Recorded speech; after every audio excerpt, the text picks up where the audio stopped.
Okay, hello everyone. You're all very welcome to this masterclass hosted by Avast. So the host will be addressing questions at the end of the session. So throughout the session, if you have any questions, please enter them into the Q&A tab on the right-hand side. I'll now pass you over to Jaya to kick off the session. Hi everybody. We're going to have a masterclass today to talk about understanding a very specific type of tech abuse. And unfortunately, as more and more of our lives take place online, so do certain tactics of abuse and, unfortunately, control. Domestic violence specifically was already an epidemic before the pandemic, and all different kinds of abuse, including tech abuse, were on the rise because of the pandemic and in its wake. And what we're going to talk about in this session is what exactly tech abuse looks like, how we can support the survivors when we try to think about designing and implementing technology, and how we can work together to try to limit the ability of users and abusers specifically to harness technology as a tool to perpetrate their abuse. Deb? Thanks, Jaya. Hi, everyone. Thank you for joining us. I'm Deb Vagins with the National Network to End Domestic Violence. I'm so pleased to be joining you all here today as well. As you heard from Jaya, our lives are online. It's almost seamless. It's almost all the time. And during the pandemic, it's been more for many of us. As Jaya said, domestic violence is an epidemic, but all indicators are showing that things are getting worse for survivors during the pandemic, as well as tech abuse, which we'll talk about today. We will talk about both tech abuse and the intersection with financial abuse, very important during this time of economic downturn. And we'll explore what advances are being made to help people navigate the problems safely and the larger impacts that tech abuse have on victims' ability to participate in society and our economy. So we can go ahead to the next slide. Great. So we will repeat this at the end, but I'm just throwing this up here right now so people don't have to wait in case they have any concerns. I think we'll go through these, but to know right now, the National Domestic Violence Hotline is available 24 hours a day, 7 days a week. You can reach it by phone or by chat or reach them on email. So we wanted folks to have that right away at their fingertips as we launch into the rest of our talk. Next slide. Jaya? Yep. So let me first introduce who we are. So Avast was started in 1988 in the Czech Republic. And really, it's about creating security solutions that are there to protect everyone and not just those that can afford it. And Avast itself is dedicated to creating this future world where, you can just go online not worrying about your security and your privacy, but know that you have the freedom of expression and your digital freedoms are ensured by the platforms that you want to connect to, and that no one's making use of you as a consumer to do so. Deb? Thanks. So NNEDV was founded over 30 years ago by state domestic violence advocates, because they really needed a voice on Capitol Hill to fight for uniform federal legislation to address domestic violence. And this collaboration led to the landmark Violence Against Women Act in 1994. And now we are an organization dedicated to creating a social, political, and economic environment in which domestic violence no longer exists. We're a membership and advocacy organization of the 56 state and territorial domestic violence coalitions, and we work closely with our members to understand the ongoing needs and emerging trends, and that's important as tech abuse is a trend. So the emerging trends and domestic violence survivors and the advocacy programs, and then we make sure that those needs are heard and understood by policymakers and companies that have the ability to help. We offer a range of programs and initiatives that address the complex causes and far-reaching consequences of domestic violence, including, for example, our Safety Net project, which addresses the intersection between technology and abuse. It provides technical assistance and training to help people who are dealing with tech-facilitated abuse, and it advocates with policymakers and tech companies. Next slide. So I'm going to define some terms that we've already been using, but help define them. I'll talk about domestic violence, tech abuse, and financial abuse, and then Jaya will talk about the intersection of addressing these, and that's the work with against Stalkerware. So for those who are not familiar with anti-abuse work, I just want to take a quick moment to talk about some of these terms. So we use the term victim and survivor interchangeably throughout this talk. Professionals who work with survivors are usually called advocates or victim service providers. And this session is focusing on victims of intimate partner abuse, which includes more than physical violence. Domestic violence includes a number of behaviors that are perpetrated by someone designed to maintain control and power over another person. Abuse may be financial, emotional, sexual, physical. It can be a pattern of stalking and harassment, of coercive control, and what we will be focusing on today, tech-facilitated abuse. An abuser can use any tactic as a tool of control. So again, finances, technology, even the pandemic. On average, more than 1 in 3 women and 1 in 4 men in the U.S. will experience rape, physical violence, or stalking by an intimate partner. So let me quickly define tech abuse.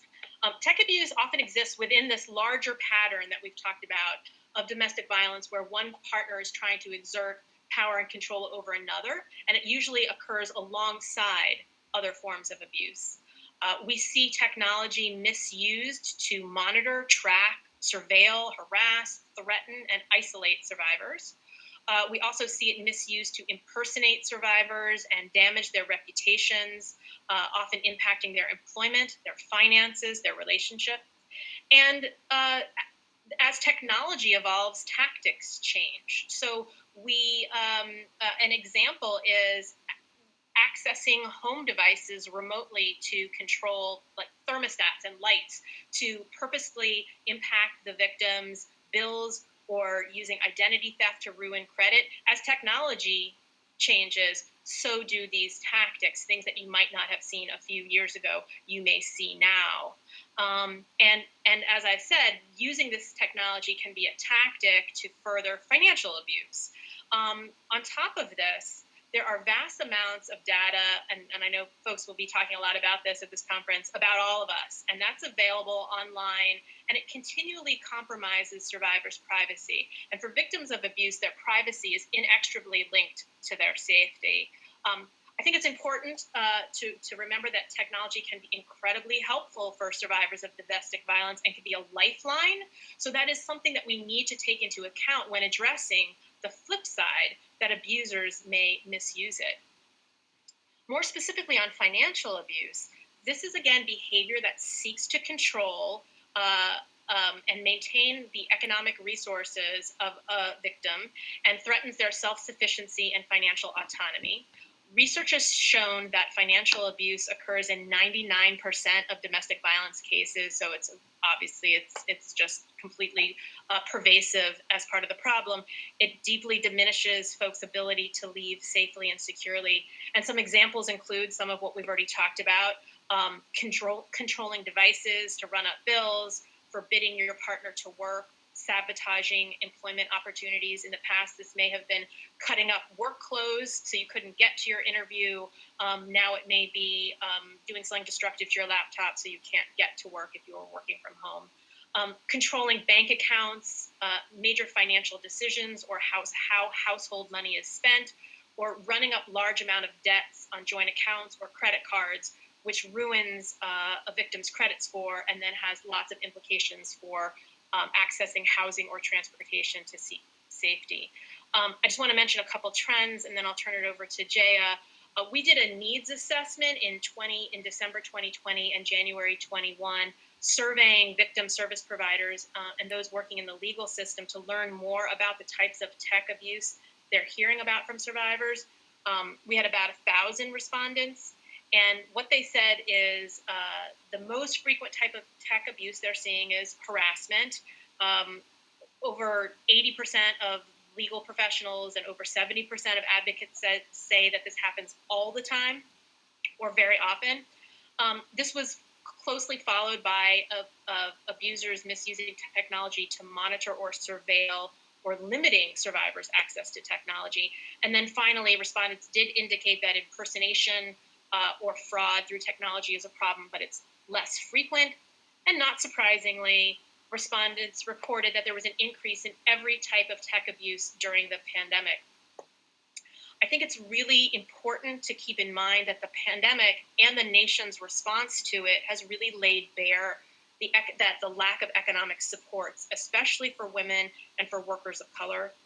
Financial security is often out of reach under normal circumstances, but made worse by the pandemic. And when you think about survivors and their phone and that their phones and their laptops and their access to technology is now in closer and longer proximity to their abusers, access to things that may ensure financial independence may be further out of reach. So employment, banking, credit cards, and more. So with that, let me turn it over to Jaya to launch into our Stalkerware discussion. Yeah, so let's talk about that. Deborah just explained, all of the different types of abuse that you could have. And if you take a look at what Stalkerware really is, the Coalition Against Stalkerware defines it as software that actually facilitates intimate partner surveillance, harassment, abuse, stalking, and or violence. We tend to use the word Stalkerware interchangeably with spyware just because of the type of permissions that are required or given when you have this type of malware present on your device, and whether that's installed by a jealous partner, employer, whoever installs the thing, it's really taking away a lot of the independence and agency and rights of this individual. So there's no more freedom of movement, potentially complete surveillance and exfiltration of all kinds of data, which was never intended for anyone other than the creator of that. And it's, in the hands of their potential abuser. So if we could go to the next slide, please. I'd like to take a look at the things that we've been seeing since the start of the pandemic, and it's incredibly worrying. If we were to take the spy and stalkerware detection rate and map that on the equivalent of the amount of rise on domestic violence, you see a sort of parallel between these numbers and the rates of domestic violence in people's homes. And what you're seeing in this slide is really incredibly troubling, because this is the growing problem of stalkerware that we started seeing last year at the beginning of the lockdown. We saw a huge uptick. So if you remember, it was roughly around March in most countries when we were actually in the lockdown. So from March 2020 all the way up to now, we see an exponential rise. And this is like the global detections that we're looking at. And again, all of these people are cooped up with their abusers, and we're seeing this enormous amount of different types of software being installed on victims' devices. And if we take a look from the first quarter of 2021, we had an increase of about 24,000 detections, and in 54,000 detections in the quarter one of 2021. So it's more than double the rate of new detections. And just in the United States alone, there was over 1,800 in Q1 and 3,400 in Q1 21. So that's an increase of nearly 90% year on year. It's insane. And, it doesn't just sound like a lot of people, but please note that there is a caveat here, which is the stuff that we see is limited to the users that we have. So this is just a drop in the ocean, but is representative of the rest of what's happening online. So the amount of victims of this type of stalkerware spyware, we cannot count all of those numbers unless we would have access to everyone else's statistics. So it's really important that each and every detection is a person who is potentially really in grave danger. And I spoke about it before with someone who actually was on the other side, who was working on domestic violence cases, and was very clear that these are not victims that have, willfully given their passcode or accidentally, security clueless people who just give their passcode to their abuser. They have no real privileges anymore. So they give so much information. So our usual thing of, keep a passcode on there, don't give it to anyone else, that doesn't hold true in a lot of these situations. So the victim is potentially also psychologically under pressure to give this information, and physical access is also there, which allows these types of attacks to happen. If we go over to the next slide, please. So let's take a look at what is actually happening in terms of Stalkerware and the use cases that are there. So the first and foremost is the fact that on the top, we find these apps on our network, but what really ranges is who's actually using them.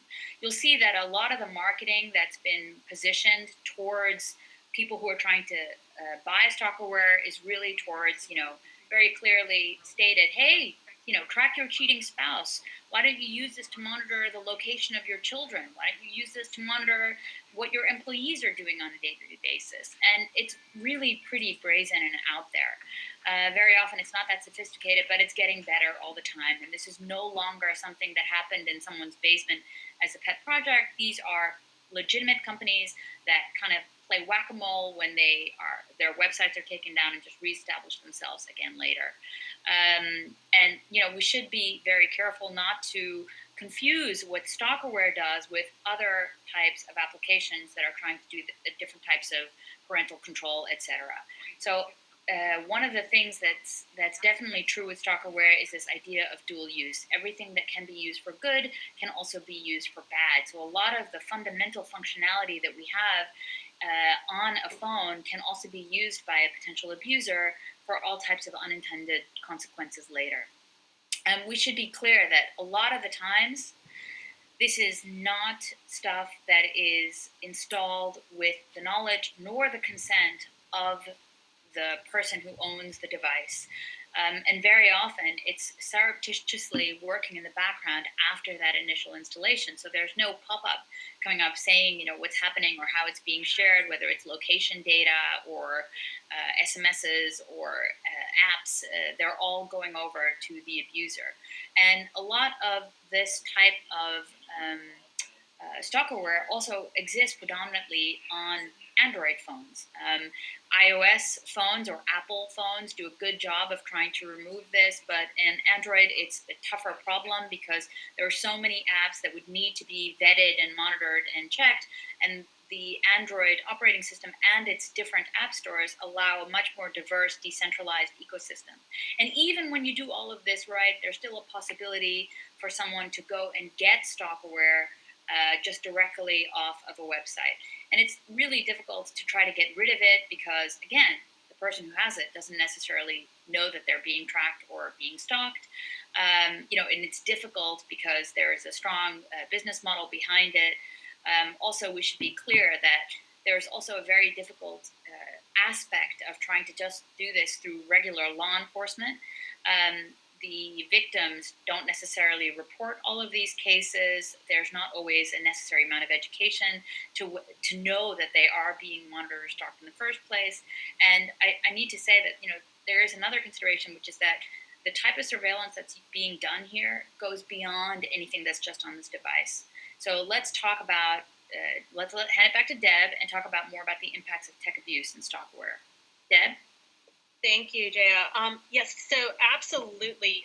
So tech abuse has far-reaching impacts and ramifications beyond any particular device or platform or online space.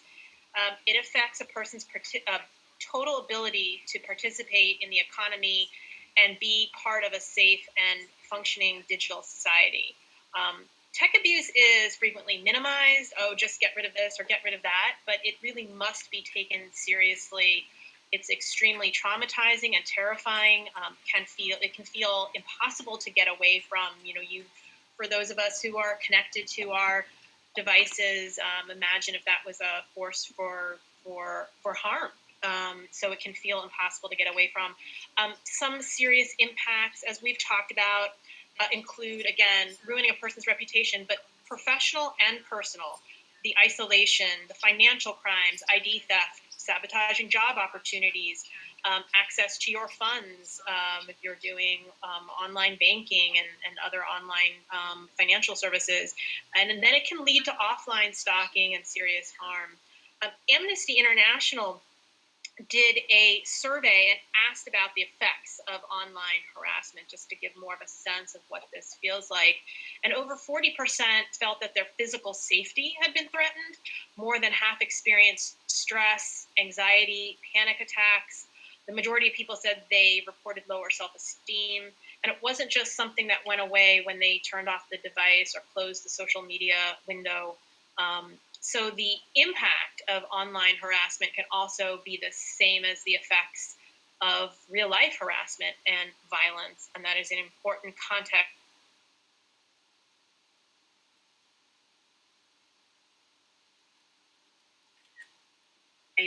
We could spend hours talking about this in a roundtable, and hopefully the roundtable that will Deb, start. I think we need to go one more slide forward. We're still on impact. Great. Okay. Yeah. Excellent. Thank you, Jaya. So let's talk about solutions, and we'll talk about a few here, but it's definitely not limited just to this. And I know there'll be a roundtable later that I hope will get more into solutions. But just to give you a flavor of it, tech companies and victim service providers have to continue to work together to find solutions to minimize the opportunities for abuse and increase safety for survivors, which also includes looking at privacy, since privacy, and as I said, privacy and safety are inextricably linked for survivors of abuse. Things that we take, again, for granted that we give away for privacy have a whole different context for survivors who are facing tech-facilitated abuse. NNEDV actually sits on several advisory boards with technology companies to help think through the possible misuse of products and features and policies and the ways to increase support for survivors, whether that's security setting or related content policies or how reporting flows work. We need tech companies to continue coming together. The work that Avast is doing is incredible. And we need them to continue to come together despite competing interests to create industry-wide standards and solutions. This is really, really helpful. The Coalition Against Stalkerware that Jaya referenced is a great example of both of these, right? Working together, providing advice, and tech companies working together to provide solutions. Let's talk a little bit also about legal solutions. So we first need to realize that this isn't always a matter of being behind and needing new laws. I think there's a little bit of a narrative that the laws are lagging, and sometimes that's true. And it's also true that technology advances faster than how legislation is passed. And most laws are not focused on the device or platform, but rather the laws that exist are focused on the behavior: harassment, stalking, impersonation, assault. But those laws, the stalking and harassment laws, were updated in large part years ago to include electronic means and almost always apply to the abuse that's being perpetrated. And there are crimes that apply to things like tampering with an electronic device, eavesdropping, and so on. Those laws apply whether the relationship between the individuals doesn't change the legal application. So even within a marriage or a shared household, in most situations, you cannot spy on or monitor others without their consent or knowledge. The problem is really in the application of the laws. So again, while improvements to the laws can be made and to better protect victims, I'm a lawyer, I can always draft something, perhaps that's better, and there are remaining gaps in the law. But as I said, a lot of the problem is more about not having the ability to prove the abuse, or having the right resources, or feeling that you can come forward. So many don't want to involve the criminal justice system. It is not proven a safe place for many survivors. Many can't afford the civil system, right, where you don't have attorneys provided for you. And many just want to have the content removed. They don't want to have the platform or the device taken away. That doesn't mean that there aren't gaps, right? So an example of that is the non-consensual distribution of intimate images. There is still a patchwork of state laws across the country and no federal law that specifically prohibits this type of abuse. So that is one area where more can be done. But ultimately, we need both governmental solutions and industry solutions that look at the areas of tech-facilitated abuse to get ahead of the ever-evolving and fast-paced problems that we are seeing. Next slide, please. Let me turn it back over to Jaya. Okay, thank you, Deb. So let's talk about this for a second in terms of what it is that the tech community needs to get sorted. First and foremost, this is our problem. This is definitely our fight and our issue to solve. You know, we have the resources to fix this. This is not something where we need to admire the problem for very long, where we can figure out that there's actually abusive use cases. We can fix them, and we can try to make it safe for everyone who uses any of the software that we have in our various ecosystems. And we can only do that, actually, if we work together. So if we, you know, for whatever reason, do work together, then we can actually look at the other industry partners and try to focus on companies that may not have the resources to do so, and even work together collaboratively with competitors, because we understand how urgent and important this issue is in order to tackle the larger issues around domestic violence. One of the things that we've done is we've joined the Coalition Against Stalkerware, an amazing organization, and we've done that with other antivirus providers. So normally our traditional competitors in the industry, we work together with them, and I believe that we need to look for those types of not necessarily intuitive but collaborative working environments to figure out how to identify and stop stalkerware. And you guys can also find out more about the coalition at stopstalkerware.org. I urge you to take a look. Again, they're doing amazing work. If we go over to the next slide, please. Thank you. So if you guys want to know more, and this is actually a question that we got over from Roxy Nicolosi, how to get involved and do more, well, join us tomorrow for a roundtable where we've got Erica Olson from NNEDV, Rebecca Parson at ThoughtWorks, Stella Stells from Lean in Portugal, and we have Time's Up, Latifa Lyles, and Cindy Cohn from the EFF. So we have some amazing people that are going to be with us tomorrow to talk more about this issue. I really would love it if you guys would join us for that one. And if we go to the next slide after that, I'll hand it back to Deb. Great, thank you so much. And we know that the masterclass is 30 minutes. We are only scratching the surface of it. So I do hope you join our roundtable tomorrow. And all of us are available to continue to answer questions here and at our organizations. Again, I just wanted to make sure that these resources were available. Survivors can get assistance by contacting the National Domestic Violence Hotline that's on here, the Strong Hearts Native Helpline, and other culturally specific providers, domestic violence programs in your own state, or you can email our womenslaw.org project for legal information. We have attorneys who are on standby who will provide legal information in English and Spanish about needs like protective orders or what's open during the pandemic and how you can get help. There's also a technology misuse section outlining the legal landscape across the country and provides state-by-state information on the laws related to tech abuse. And there's a lot of information for survivors and anyone looking to be more responsive to a survivor. So whether that's a friend or a family member or a colleague or a consumer of your product at NNEDV.org and techsafety.org. And we have at techsafety.org, we also have a survivor technology, safety, and privacy toolkit that folks can dig into that provides more information and resources. So I just want to thank you all for having us here today. We're pleased to be able to share this information to help survivors, and we're buoyed by the knowledge that the tech industry wants to be a part of the solution and work together with domestic violence advocates and providers. So thank you. Thank you, Deb. I don't think we've got the time in the last minute for a question, but we could try to answer one of them, which is, has detection gotten better on Stalkerware, or do you think it's only a rise in the use of Stalkerware? Do you think that blocking Stalkerware from being loaded onto devices is a potential solution? From Francis Newton. Francis, I think we've gotten better in, detecting it for sure, but also we're trying to get better at blocking it. And, I think that like AV vendors have a shot, but then you have to have that AV installed, and we need to work more collaboratively together to get those detections out there to everybody. And we are at time. Great, thank you.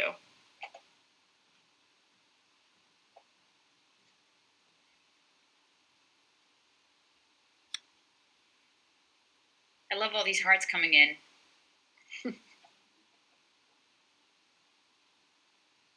So I'm not sure if Gary's still on there. Do we have a couple of minutes? I'm seeing the time go, but I'm not sure if we're no longer live. We could try to answer the other questions, Debs. Yeah, I'm not sure if we're still live. If you're still live, so if you want to answer a couple of the questions. Okay. Okay. Well, go ahead, Jaya. I think all right. So okay, we got to guess you're live. All right. So let's get another question in. What can organizations, information security officers do to support identification of stalkerware on employee-owned devices?